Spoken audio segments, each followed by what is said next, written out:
For some reason. Start over again. All right. Test 1, 2.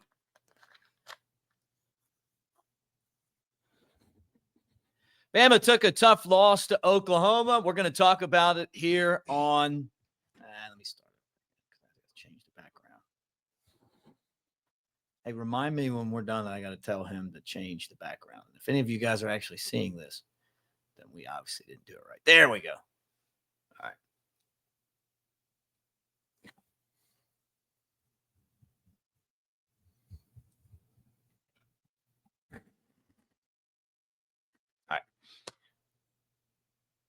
Bama took a tough loss to Oklahoma on Saturday, but all is not lost. If Alabama wins out, including a win in the Iron Bowl, they will go to the SEC championship game and most likely qualify for the college football tournament. We're going to talk about that, brought to you by Pearl River Resort, Philadelphia, Mississippi. That's where we're hanging right now. And the gang here wanted me to tell you guys that Dee Snider from Twisted Sister, Firehouse, and Lita Ford are going to be here December 27th, 8 o'clock. In Philadelphia, Mississippi at the center stage. And they want you to know that you probably, like Jake, you have an uncle or a cousin that you don't really know what to buy them at Christmas time. Well, now you do. So let's get this show started. Isn't that right, Jake? I don't.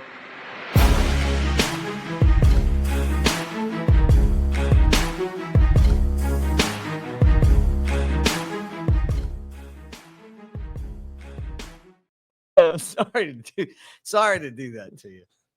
I don't know if it matters that I can't hear you in the headset, but oh, here, and how about now? There we go. Nope. Had you, lost you, had you, lost you. Yeah. It's all right. Well, let's just you don't need just talk loud. That's easy for me.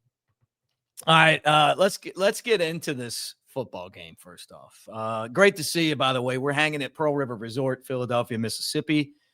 We're shooting a commercial right now, and this is our downtime. We wanted to get up here and do a show. I heard that Dunaway wasn't happy with me and my assessment of Conor Talty. I haven't been able to go back and watch it yet, but I love it when Jim and those guys talk about our show, because that means more of you guys are probably watching. But I'll just recap this, Jake, and then you can give me your opinion. I obviously the interceptions were bad, the fumbles, the turnovers, and all that stuff. I'm not real pleased with the kicking game. I think Conor Talty's a guy, when I see him come out on the field, I get nervous. But I want that to change. I mean, I'm not pulling against him. But, I mean, he could cost Alabama a chance, like if he kicks a field goal, a chip shot field goal, by the way, on Saturday, it's a different game. If the kick's blocked by the guy that jumped over the line, maybe they noticed that. But the everything about it was bad. And Bama loses by 2. And so now they're in a spot that they were anyway. They got to win to make the tournament. They got to keep winning. So they lost their second game. But your thoughts on Bama and Oklahoma? Oh, I mean, this is what I was nervous about going into the weekend. Told you, I mean, I don't know if we did it during the show, but I know Friday for the tailgate show, that was my main concern, was turnovers. I mean, we got to win the turnover battle. If we do that, don't give them any opportunities to score easy touchdowns, then I felt like our percentage in terms of chance to win is in the 90s, high 90s probably. Their offense isn't very effective. The big games that they've won, to me, I mean, you watch Tennessee, you watch this one against Alabama. I mean, they win the turnover battle, and they win it convincingly and in key moments. I mean, Brent Venables, that defense, man, he definitely had Ty a little bit confused sometimes. That pick six, that's a tough one. I watched that play, and when I was playing, I had a coach that said the safeties don't lie; they tell you everything. You see 2 high safeties. You don't see either one of them really creeping down pre-snap. I mean, he's got the center working to the left, and that backer, I would think whichever backer sees the center working towards them is going to drop out. I mean, there's no point in rushing when they've got equal numbers. So center works away, that backer comes, safety immediately knows Ty's throwing hot. They got 2 to block. We got 2 to block 3. And, you know, it's kind of tough to see that as a quarterback that quickly. A safety coming from a too high spot down to pretty much rob that flat. And you got to throw the slant behind the blitz because, again, you're hot. You don't have the guys to pick it up. You got to get the ball out of your hand. That's a tough one. I think the interception in the end zone, you know, Ty, it was called back, but, you know, Ty missed that safety and we got kind of lucky there. I think Ty kind of felt like he was, again, I hate to use this phrase over and over again, but kind of seeing ghosts a little bit. Got a little hesitant towards the end of the game. Just probably the pressure, the contact, constantly getting hit, on top of making a few mistakes, whether they count it or not. You still kind of wonder if you're making the right decisions all the time, and can I believe what I'm seeing? You know. And Venables does that, man. He'll put you in a pretzel, and Right. I mean, sometimes they make mistakes due to what he's doing, and you can really take advantage of them.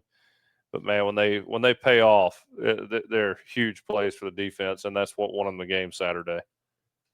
Guys, we're brought to you by our friends at Patriot Roofing and Builders Unlimited Home Building License, Total Home Solutions. You're talking about roofing, siding, gutters, windows, and full home renovations, free inspections. And when you call, Will or Justin, the owners, are going to answer. They're going to take care of you guys. I'll tell you right now, Birmingham, the Birmingham area, Birmingham, Tuscaloosa, you know, and kind of points in between. You guys are probably in the same spot we're in. Both of us down in South Alabama going through different deals at our homes right now. Jake's doing a total home renovation. I'm changing stuff, about to redo my kitchen, did some doors, the flooring, and all that stuff. So these guys, you can count on them. But it starts with the roof, because everything comes down, and it comes down like water, and you don't want that in your house. So Patriot Roofing and Builders, they're going to take care of you, and we appreciate Will and Justin. They're fans of the show too. Well, do you think I was too hard on Conor Talty? I mean, I'm post-game show for those of you guys that watched. You know, first off, there's a couple things here. I'm going to give you my opinion on Talty. I don't think he's the worst kicker that Alabama's had. He's just the worst kicker that Alabama's had here recently. He wouldn't be on the field with the Will Reicherts and the Graham Nicholsons and, you know, guys that don't miss that much. You know, he's not going to win the kicking award. What's the kicking award called? Lou Garza or something. But if you make the kicks that are easy, I don't think we would get onto you too bad. But we missed the easy kicks. We're under the goalpost. We missed the kick. You know, the end of the half, he ices them. I'm like, this is the worst. They made icing for guys like Conor Talty. You know, and it's like, well, what about the snap? What about the hold? Well, they're all in this together. So when they miss a field goal, in my estimation, he may be the guy that's going to get credit or not credit for the point that is missed or the points. But it's just all those guys have to work together to get the job done. So when I say Conor Talty, snapper, holder, you guys are involved in that too. Get your shit right, because we can't win without you. You know, you got to go down to Auburn. You miss kicks like that, you're going to cost us a chance to go to the SEC championship game and the national and obviously the playoff, right? And maybe even a chance at a national championship. You're going to cost yourself that too. The good thing, though, Jake, with all that said, I still feel like they have a chance to get it turned around. All it takes is one kick. You get it turned around. You're talking about the specialist group or the team itself? No, there's them, just the kicking, you know? Yeah, I don't know. I mean, I rarely pay attention too much unless the kicks are missed. I mean, on a consistent basis. Obviously, I'm an Alabama guy. I'm pulling for Conor Talty, but when he does go out there, you never feel like it's a guarantee like Will Reichert was. You know what I mean? And whether that's the operation, whether that's the kick itself, I really don't give a damn. It's kind of like you just get it done. Don't tell me how rocky the sea is, baby. Yeah. Just get the free bird in. Yeah, I mean, obviously watching it during the game, him get on his long snapper like that. At first, I'm like, what the hell are you doing? You got to be able to make kicks before you start doing that. But at the same time, it's not something I've watched, incredibly close. Maybe that's happening a lot, and that's caused a few missed field goals. And if that's the case, I get it. Which it was a high snap. Does that allow the guy to block it or not? I'm not sure. It still looked like a pretty quick operation to me. Relative to a normal kick. I don't know, man. We got bigger problems, but they got to get it fixed. Mm-hmm. Yep, and I'm pulling for him. Now, look, I'm pulling for him. Like, let me say that again. I am pulling for him every time he goes out there to take a kick. There's not a person that's watching this show that wants him to succeed more than me. Maybe as much as me, but not more. Well, it was to the point. It's to the point where he got his hand on it, but are we sure he's going to make that even if a hand's not on it? Yeah, right. That's what I'm saying. Like, it's not like, yeah. It's just enough's enough, man. Some of the shanks. I've said the shank on my show with him that I think I told you this already, right? You got shank, which is a homemade knife in prison. Then you got shank, which is like the ham shank and the meat like a bone in a ham. Guess this time around with the holidays coming, everybody knows about the shank. And I was like, but what if your nickname was Shank because you can't kick the ball straight? And he said it was an insult to the brand.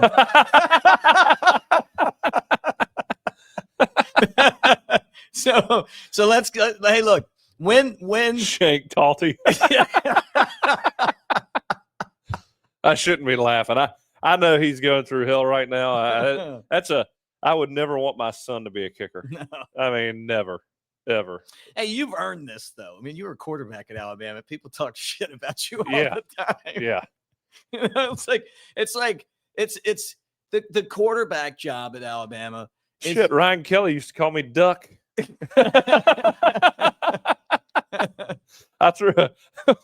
played Florida in the SEC championship. I threw a touchdown pass to Ardarius Stewart, and it was kind of. I mean, it was exactly where I wanted to throw it, but it was pretty ugly, And we all run down there, and Ryan makes it to Ardarius first. He turns around and he sees me, and he acts like he's pumping a shotgun and shooting a duck. It's like his celebration. Yeah. Hey, look, we've all been there, Talty. We've all been there. The problem is that you got to go down to the plains where we've missed some field goals over the years, and you got to make them. And this team needs you, and we need you, because all Alabama has to do, really, they could even lose to Eastern Illinois, and they still beat Auburn, and they're going to the SEC championship game. Maybe they wouldn't get unless they won. They lost to Eastern Illinois. Maybe they wouldn't get in. But I feel like if they win these next two games, win or lose SEC championship game, they're going to the college football playoff, right? But you can't look past Auburn. It's a tough place to play. Auburn's been really close this year. And so for Alabama, they know this already. They're going to have to play their best game. They're going to have to do better at the line of scrimmage. Now, the next thing I want to get into is Ryan Grubb talked about in his press conference on Monday, after going back and watching the film, that the reason why Alabama didn't have more yards running was the running backs, that the offensive line had holes for them, and they missed those holes. And I've heard other people say the same thing, including Mike Johnson, who I talked to, as well on the Bama Tailgate YouTube channel. Is the same thing. Like, they're watching. You got to be able to hit those holes. Those guys open those holes up, and Jam kind of reiterated that when he talked to the media.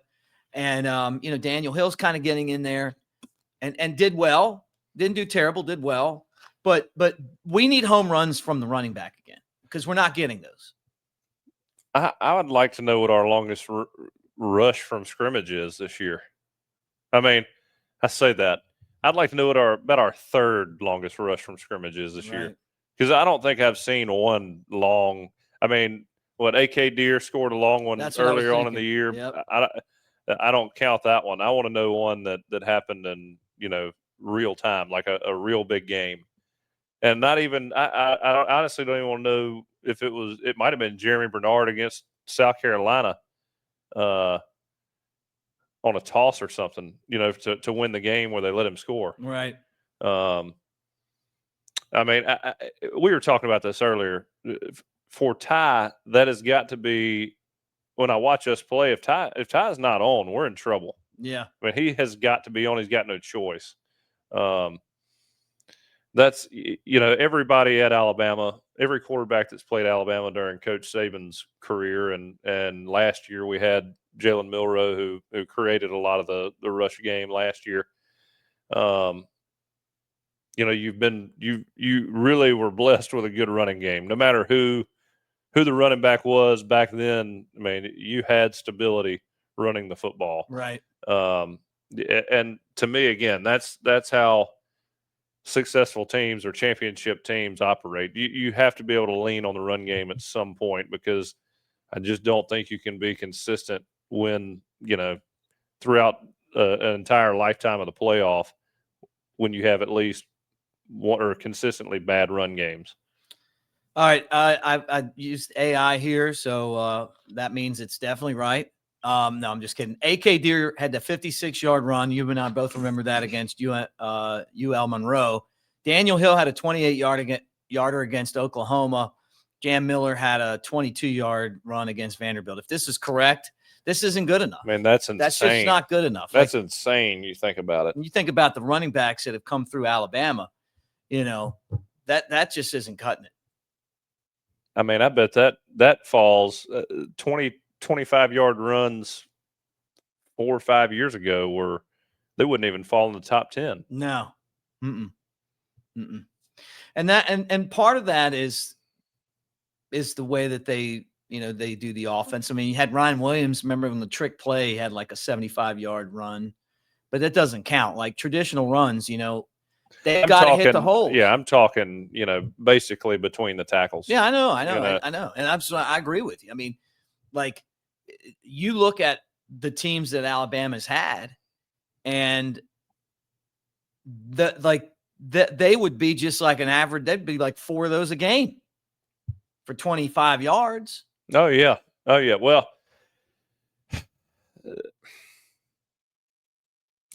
you got to use your strengths this year. Jam Miller, I love Jam Miller. I've been high on Jam Miller.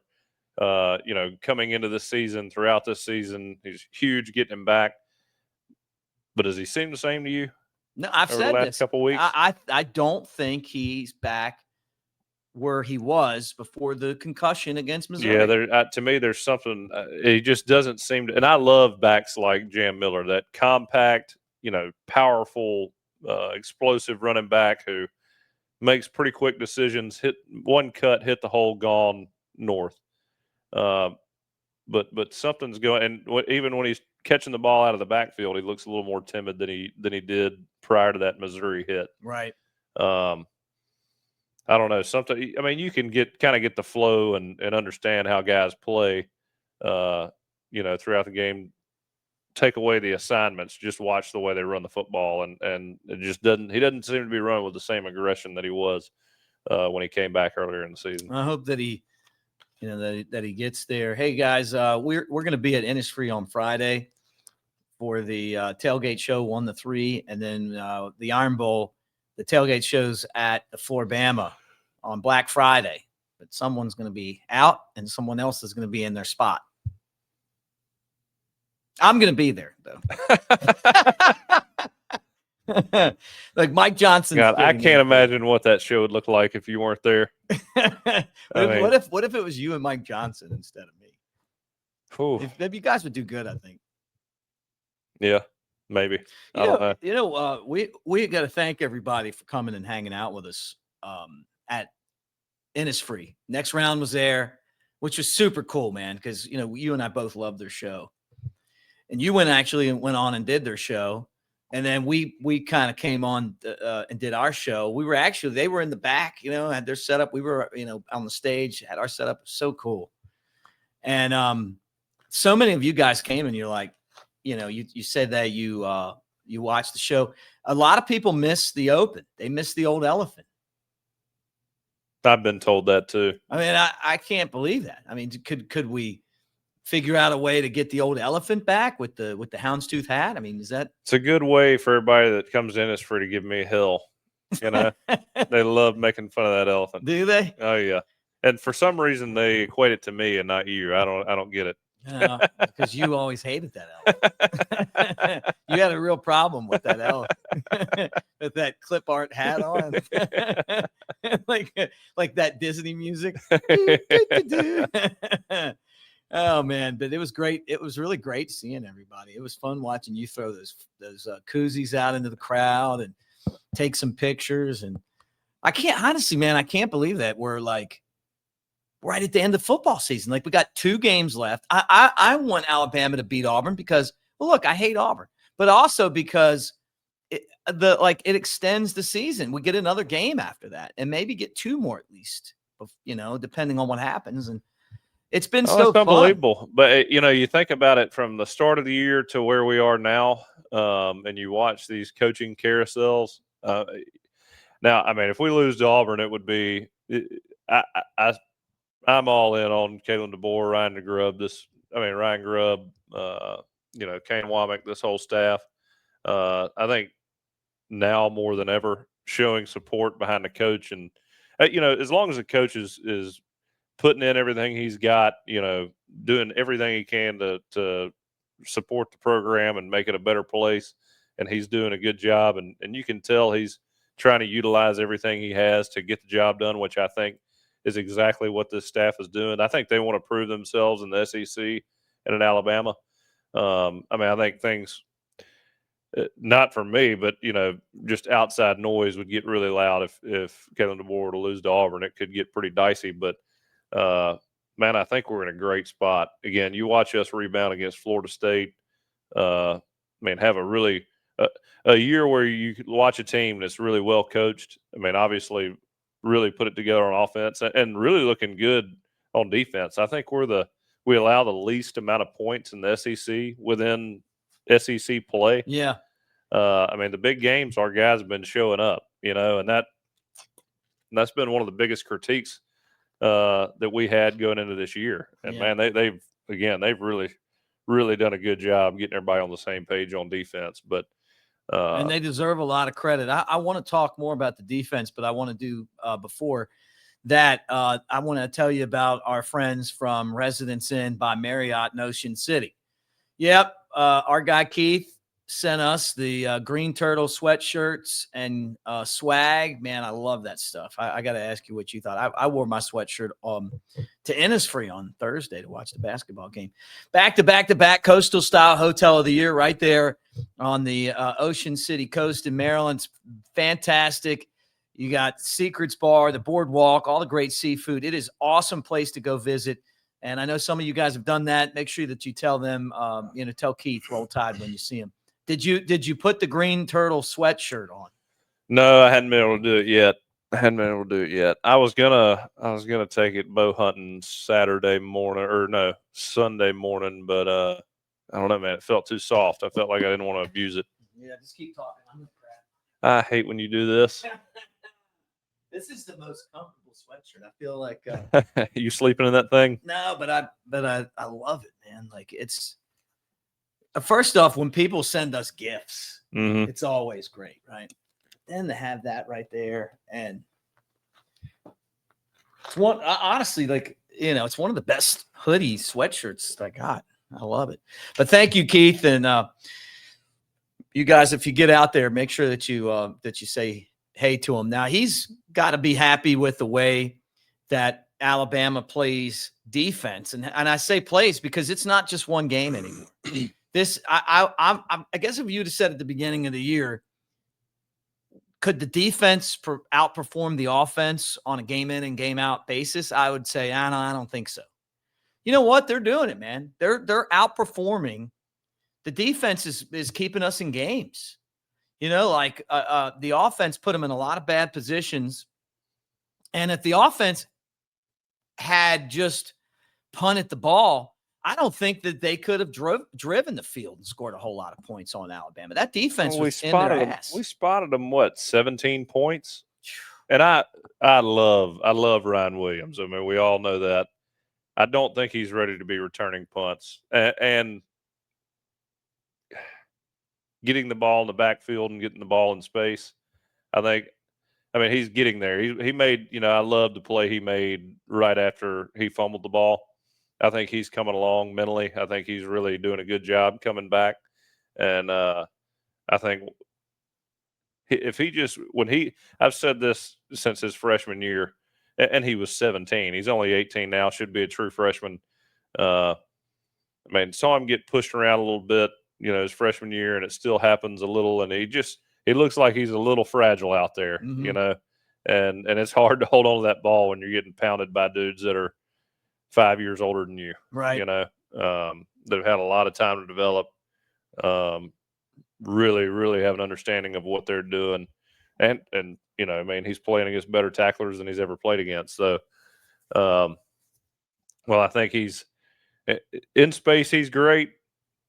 It makes me a little nervous just physicality wise, him taking all those shots. Mm-hmm. Well, yeah. And I mean, part of that is just that, he's a young guy. I mean, he's still, maturing into his body. And I could tell, I mean, in college, those guys, Coach Saban was a stickler for it. I mean, he was always yelling, "Get the ball." I mean, people are constantly swinging, punching, pulling, doing everything they can to get that ball out. And I don't know how often they're going fully live. I doubt they've done it since camp, and even camp, I bet it was limited. But there needs to be an understanding when you've got the ball and it's live, man. That's the ultimate goal, is get the ball out. That's all these guys are doing, and It's nonstop. It's relentless. You can't relax ever with the ball in your hand. No. I mean, he just got in traffic, big guys in there, and they punched it out. Daniel Hill had a fumble too that was lucky. Ultimately we recovered. But and Shank had brought up too about all the strip sacks of Ty Simpson. It's like one every game now. Yeah, well, hey man, the more you throw the ball, the more susceptible you are to that happening. I mean, you're playing Brent Venables, it's bound to happen that you're going to get confused and you're going to hold on to the ball a little bit too long. I mean, look, we had an issue with that last year a little bit. Vandy, I think it happened in the Oklahoma game last year as well. Fumbles towards the end of the game that ultimately sealed the deal. I mean, look, the more you throw the ball, the longer those routes take to develop, it's going to happen. It's not if, it's when. Right. All right. This is for all the people out there that have been begging for your old open. Let's just watch it.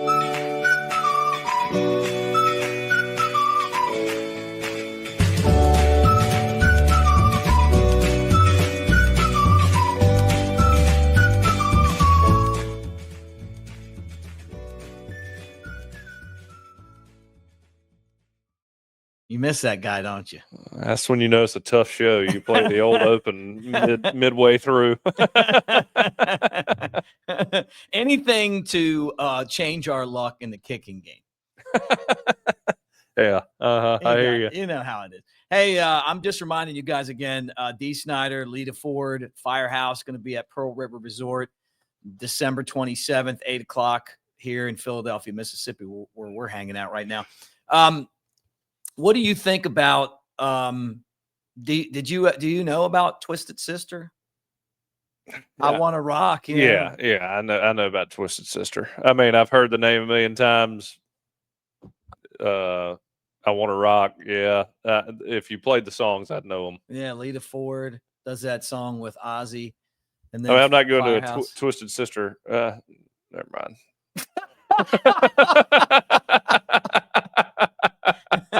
You don't know good music, buddy. You don't know. I went and listened to all the acts that are going to be there. I'm an idiot. I've listened to all the acts that are going to be there, and it's really is fantastic for older. For maybe you need to go just to be educated on how good some of those old songs are. I mean, for a while, Twisted Sister, man. I mean, like back in the hair band days. I mean, they killed it.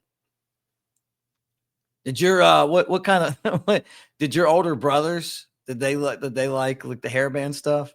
No. I mean, what year was your oldest brother born? 80, he's 5 years older than me, so that's 87. Okay, they missed it. What about your parents? I mean, my dad was born in 47. My mom was born in 57. Isn't that hard to think? I mean, that's hard to believe. That really is. I bet they liked it. Man. There was a time when they dominated the Casey Kasem countdown. Lita Ford's, I mean, just like a badass guitarist, believe it or not, and a great. I'm going to educate you between now and Thursday. My dad wasn't a huge music guy, but he kind of liked. I mean, I'd say older rock stuff. Some of the country I was listening to when I was younger, growing up. He'd listen to that Willie Nelson, Toby Keith song, "Beer for My Horses." Oh yeah, he loved that one. Did he? My mom was a huge CCR fan. I felt bad because last couple shows I forgot to mention Toby Keith when we were playing Oklahoma, and I know you. No, you mentioned him. Did I? Yeah, when we got the coins. Did I? Yes. Okay, good. I forgot about that. Thank you. Oh yeah, but we didn't really go into detail about that. Yeah. I forgot that's the fourth quarter tradition now. See, and for us, it's like the show that we do on Friday. I would honor Oklahoma's tradition in our stadium out of respect for Toby Keith. I know you love him. But on that show on the show on Friday is actually a radio show, so like you're everything in it is just so like segmented. Like if you guys go, it's like being in a band orchestra from the time that show starts until it ends. And this because they take the audio of it and they send it to radio stations. So if you get off schedule, somebody back there and the guys, Richie that produces or Conor, they have to go back and fix it. So it's going to take longer. So you don't want that to happen. I mean, I'm good. I'm just, have a Yingling or two and, watch you run around like a crackhead, just nervous as hell. Yeah, that's how they all are. I mean, but when it's over, it's like what a relief. Yeah, I had a good weekend, man. I hung out in Tuscaloosa, swung by the K house, did that whole thing. As an alumni, they have like a band and play the game out there. Galettes, Innisfree. It was fun. I mean, did you watch a game from the K house? I watched. They had the South Carolina game on there. So I watched it from the bars, Galettes, Innisfree, and then my hotel, because I had to do the post-game show. I was, I don't know. I just don't feel like I said at the beginning, I don't think that Oklahoma is a better team than us. I just think that this is a tough schedule. And for Alabama, they have not had one of these games that you can just kind of regroup in a long time. And we knew that at the beginning of the season with the schedule. This week is one of those games. They need to mix it, and it's going to get harder with 9 SEC games. But every once in a while, you'd love to have a game that's easy. This is like the NFL. I mean, you're going next week, next game. It felt like that Coach DeBoer kind of managed this game in a way that looking back, he probably wouldn't, right? He'd probably punt more, not worry about pushing the ball downfield, force them to make plays on their offense. And then, but the turnovers, and you mentioned this to me when we weren't even on the air, we were just talking about it. The turnovers put them in a spot where I guess you really couldn't do that. Yeah, man, when you start playing from behind, this game reminded me of 2015 Ole Miss. I mean, constant turnovers, constantly playing from behind. I mean, there wasn't a moment in that game. I think we didn't lead the entire game, did we? Yeah, 21-20. Oh, yeah. But not for long. But yeah, I mean, in key moments when it mattered. And again, the Ryan Williams fumble, we shot ourselves in the foot. That's when the momentum was switching. Yeah. Had that not happened, I think we pull away. Yeah. Or you make the field goal at the end of the half, and then all of a sudden you've played the worst half and you're still tied, like that too. You get a rewash, but let me look that up. How many teams this year have won with a pick six, having thrown a pick six? You want me to look it up? Sure. Yeah, that's a good question. And I wonder how many teams, hang on, have won with a fumbled punt return. Because, Coach Saban used to, when we were in meetings, he would go through stats that most notably changed the outcome of games. Block punt was number one. Was it? That was 10 years ago. That was the number one determining factor, and that it was the number one factor that determined the outcome of a game. Wow. So, well, I got to tell you that AI is saying that it's not possible to determine that exact number. So, but I mean, I hear you on that. Like you've mentioned this before on our show before. That you feel like, that Coach Saban used to talk about that a lot to you guys. Hey guys, we're brought to you by Patriot Roofing and Builders. Their unlimited home building license, total home solution, right? Roofing, siding, gutters, windows, and a full home renovation. They can do that as well. Free inspections. When you call, they answer. Will and Justin got you covered in Birmingham and Tuscaloosa. So check those guys out. Thank you for being part of what we do here.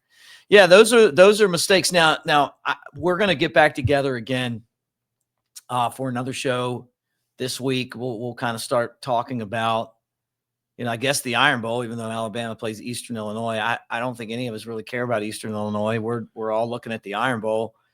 I want to kind of finish the show on this, getting your opinion on something that's really irritating me. And that's that the SEC wants to have this NFL-style schedule, but they are making it unfair for Alabama with a schedule that's just not balanced the same way. Alabama's opponents all have a week off before they play Alabama. Saban addressed this before. They've done it again to us. Here's Auburn, week off. Mercer, us. Oklahoma, week off. LSU, week off. You keep going back down the line. It's like Georgia, week off. I mean, how many of these teams are going to get a week off before they play Alabama? And the schedule should not allow those teams to do that. That if you want to have an NFL style league, and that's what they're trying to do now, then you need to be like the NFL and have at least a balanced schedule where the two things that the scheduling does that give the opposite, an advantage. First off is allowing a team to have an off week before they play you. The other thing is, like scheduling games times, right? Like, hey, you're going to play, we're playing at Auburn at night, I feel like it'd be an easier game if you played 2:30. Probably be easier if you played 11, right? Like Lane Kiffin's talked about that. I agree with him. Yeah, I'd have to see where everybody else stacks up in terms of when you have the bye week. I imagine that changes if I'd like to see how many teams have a bye week before they play Georgia now. I mean, how do you even look that up? I wouldn't know how to, outside of diving through everybody's schedule to see. I'd like to know the comparison between those two. But I felt like that's always been how it is. Yeah, right, because they allow that to happen. But do you think everybody's getting a week off before they play Tennessee, before they play Auburn? It's 4 or 5 of your opponents and you play a 10-game schedule, have a week off before they play you. I mean, how's that fair? Yeah, I guess the SEC is involved in that. I guess they would have to set the schedule or the teams really are the ones who put it together, right? Yeah. The SEC. The sets SEC the specifically doing that. Huh. I don't know, man. It's kind of one of those things. It shows how much respect everybody has for Alabama. And the difference though is, Jake, is it what I'm saying is there somehow does that fall within the rules, or are you telling me there's like collusion between the SEC and the rest of the teams against Alabama? I'm not saying it's collusion. I'm saying that schools are probably trying to schedule it, but the SEC needs to be like, look, no. The other thing too about scheduling is they need to look at the schedules and at least have one like marquee matchup scheduled per That's week. my biggest thing. I mean, what the That's hell? my Some biggest of these, thing. like this week, you don't have anything to watch. I think Missouri, Oklahoma. No, it'd be Tennessee and Florida, right? Or I guess Missouri. The week before rivalry week's always Yeah. horrible. Terrible. Which it's kind of perfect. I mean, that first weekend before Thanksgiving, trying to knock out a few things. It's usually it's usually the work weekend anyway. The real weekend that matters is that Saturday after Thanksgiving. But I don't know, man. I think if you're the king, then and Alabama, to me, obviously biased guy over here, but Alabama's still seen as one of the kings, and school's got to do what they can to beat us, and it's kind of part of it. Once somebody dethrones us, then maybe it'll be passed along to somebody else. Well, Georgia has 4. I just look, the difference is that it's really hard to win these days. It's not like it was before. It's hard to me week 9, week 10, 11, and 12. Once you get to that last 25% of the season when everybody's dying and just trying to get to the playoffs, bowl season, conference championships, that's when it really becomes grueling. Right. I mean, and the problem is you've got, you're going against fresh bodies, and that bye week when you don't have one and you've got a separated shoulder, or you need a tightrope surgery and you got to get it done in a week. You got 1 day to practice and you're back on the field against, an Auburn that's ready, or Oklahoma that's ready and on full go. Had 2 weeks to get your body right. I think the first 6 to 7 weeks don't matter as much, but by the end of the year, everybody's hurt. Everybody's got something going on. Right. Auburn gets 2 weeks off. Really, I mean, they got one crappy game, but we get a week off. I mean, I guess it's not an off week, but it's a week where you can get. I mean, you could beat Eastern Illinois with your 3rd string. We can spot little brother an extra week. Well, any final thoughts on this the Oklahoma game? I hated it. Ty Simpson. Obviously, I hated it. But it's one of those games you watch, and it's a few plays here and there that decided that game. It just, each play carries more weight. Each turnover carries more or less weight. When you turn the ball over in that kind of territory, pick 6, give it to them on their own 20, or give it to them on the 25, 30 coming in. You're basically spotting them points. And so I thought we executed pretty well on most plays, did a good job, getting the ball down the field, and the defense played well. This isn't the BCS area. You don't have to be undefeated to make the playoff. As long as we come back like we did against ULM, Wisconsin, get back on the right track of really clean football, which I think that's where this team's headed. This could be perfect timing for a loss. Right. I'll be honest. I hate it. I couldn't stand watching us lose. Can't stand to lose to Oklahoma 2 years in a row. It's time to start dominating them. But in the grand scheme of things, didn't play absolutely god awful. Had a few bad plays. We're a good team. You just can't spot Oklahoma points like that. And I think we come back strong the rest of the year. Guys, we're at Pearl River Resort. We're going to be here this week, and we appreciate them for being part of what we do here on The Next Round. And make sure that you guys are a subscriber to The Next Round, to the podcast. This is Last Call. We do it twice a week, and then I'm on after the game with the post-game show on Saturday. So swing by and hang out with us there. And then, Lance, Ryan, and Jim are on every day. There's other great shows on here, so we really appreciate you guys being a part of what we do. And again, I'm going to keep hitting this. Get the word out. Firehouse, D. Snyder, and Lita Ford are going to be here December 27th, 8 o'clock, Choctaw, Mississippi. But you got other great stuff here. Dancing Rabbit Golf Course, which is the Augusta you can play. You got 2 awesome 18-hole golf courses, right? We're going to Philip M. Steakhouse tonight to eat. That'll be fun. The Timeout Sports Lounge, which is a Vegas-style sports book right here in Golden Moon Casino. You're talking about an hour and a half from Tuscaloosa, 2 and change from Birmingham. And we're currently working on the very next commercial starring Jay Coker. Roll Tide, everybody. Roll Tide. I may not suit up on Saturdays anymore, but I'm still in the game. Let's roll! In here, I call the plays, make adjustments, and lay it on the line. Want to feel that fire, that rush? Then you've got to get in the game. I used to say it in the tunnel, and I still say it now. Let's roll.